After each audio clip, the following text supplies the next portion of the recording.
Le premier point de votre intervention, et je fais confiance à Maric Fétou, comme il vient de vous le dire, pour participer activement à ce travail de fond. Et moi, je salue l'initiative d'associer le plus grand nombre autour de ces questions. Il y a un calendrier qui est serré, puisque vous venez d'annoncer que le débat d'orientation budgétaire se tiendrait en novembre. Donc j'imagine qu'il ne faut peut-être pas traîner maintenant pour travailler sur ce que sera le futur budget, mais peut-être même sur un pluriannuel. Je ne reprendrai pas toutes les sources d'inquiétude que vous avez livrées et qu'on partage aussi sur notre environnement immédiat, sur ce qui se passe à nos frontières, sur les implications que ça engendre pour notre collectivité. Je voudrais aussi surtout insister sur, certes, nous avons une réaction très statutaire, très institutionnelle sur le budget qui nous attend. J'attends aussi de notre part que nous ayons une attention très vigilante sur ce qui attend nos concitoyens. Parce que ce qui est important, c'est quelles vont être les conséquences de cette crise majeure sur les Bordelais et les Bordelaises. Et au-delà des politiques publiques usuelles que nous mettons en œuvre et sur la vie budgétaire du budget de la ville. Ça va plus loin. Et là-dessus, on vous redit qu'un minimum d'anticipation doit pouvoir être mis en œuvre. Encore une fois, plus loin que les simples questions budgétaires ou de finances municipales. On ne sait pas trop ce qui va se passer dans les semaines qui viennent. Est-ce que la crise de l'énergie va perdurer?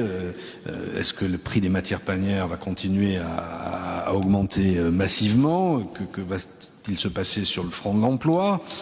Bref, il y a beaucoup de zones d'incertitude et d'inquiétude. Et encore une fois, et j'insiste, ce n'est pas qu'une question de budget municipal, c'est aussi comment on est vigilant et on prépare les impacts auprès de notre population. Moi, je reprendrai à mon compte, et ça a été dit par Maric Fétou et par Thomas Cazenave, le préalable que nous mettrons dans toutes ces discussions, et dans la mesure où il y aura un accès à tous les éléments possibles et imaginables de la construction d'un budget, c'est que nous ne souhaitons pas qu'on aille sur une augmentation de la fiscalité. D'autres villes ont fait ce choix. Il y a une augmentation des bases significative cette année, mais nous ne souhaitons pas que les taux soient augmentés. Vous nous avez annoncé, même si ce n'est pas une découverte, deux éléments majeurs de la vie sur notre territoire. C'est le Tour de France, et on se félicite que le Tour de France revienne sur Bordeaux. Je ne vais pas jouer les anciens combattants, mais enfin, ça fait déjà 2 ou 3 ans qu'on avait sollicité la société organisatrice. Oui, non, mais ça vous fait marrer, mais c'est une réalité. Ça fait 2 ou 3 ans. Et d'ailleurs, je ne me souviens pas qu'à l'époque, vous soyez si actifs pour soutenir cette idée.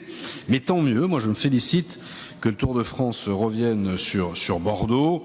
On verra le moment venu les coûts et l'impact que ça a. Mais c'est une bonne nouvelle. Je rappelle, même si vous le savez déjà, que la course cycliste est peut-être le seul sport gratuit dans sa totalité offert aux spectateurs. Sur le Qatar, moi je regrette cette décision, même si je la comprends sur le fond. Je la regrette parce que, quand bien même, c'est un acte, j'allais dire, d'engagement civique de votre part, comme c'est le cas dans d'autres villes, que c'est un geste aussi adressé à l'organisateur. Là-dessus, je serais tenté de vous dire quand même que ça fait 12 ans que ça a été décidé, et que les uns et les autres, et là je ne vous cible pas à vous, se réveillent un peu tard. C'est dans quelques semaines, la Coupe du Monde de football. Donc il s'agit effectivement maintenant de s'apercevoir que les conditions, la démocratie au Qatar ne sont pas optimum, sinon totalement défaillantes, et que par ailleurs, pour le coup, le bilan énergétique et l'impact carbone de cette manifestation n'est pas reluisante. Moi, quand je dis que je le regrette, c'est que, notamment dans ces périodes très anxiogènes pour nos concitoyens, mais qu'il y a des fois un petit moment de fête, ça ne se refuse pas.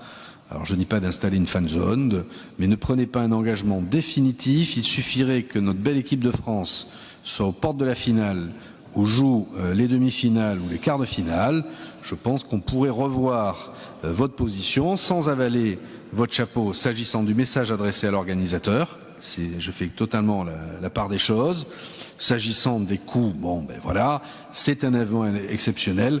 Réservez-vous quand même la possibilité de revoir votre position avec un écran géant au stade Chaban, par exemple, si la France atteint les demi-finales ou atteint la finale. Nous sommes dans une période difficile pour nos concitoyens et je pense qu'exclure d'autorité toute réunion publique festive n'est peut-être pas la plus pertinente, même si je vous rejoins sur le message que vous adressez. Dernier point. Alors je ne sais pas ce qui a dû se passer dans vos esprits respectifs depuis quelques jours, mais enfin on a l'impression que c'est Éden-Bordeaux. C'est l'Éden à Bordeaux, c'est Éden-Bordeaux. Au-delà des réussites que vous avez signalées, qui sont réelles, je voudrais vous rassurer sur un point. Ne doutez pas un seul instant que nous ne soyons pas fiers des réussites de notre ville. Parce que par vos insinuations, vos petites piques dont on est habitué maintenant, on sait que ça fait partie de votre personnalité, dont acte, des rires de vos collègues, ne doutez pas un seul instant que quand une exposition fonctionne, on est fier de notre ville. Que quand il y a des choses qui sont bien faites, on est content pour nos concitoyens et on s'associe à notre institution. Et d'ailleurs, le fait qu'on s'engage, c'est parce qu'aussi on est solidaire de la ville de Bordeaux et de la municipalité, au sens large du terme. Donc ne croyez pas et ne laissez pas penser que ça nous dérange qu'il y ait des réussites. Après, on peut toujours commenter vos réussites que vous attribuez, politique tarifaire, il y aura un moment où on en reparlera. Bon, c'est presque puéril, mais Fabien Robert a raison. On a l'impression que vous découvrez dans Sud-Ouest qu'une réunion de quartier s'est bien passée. Enfin, je sais pas, enfin, c'est presque risible pour le coup. Mais ce que je veux vraiment vous dire à toutes et à tous, nous sommes fiers de toutes les réussites de notre ville, quels qu'en soient les initiateurs.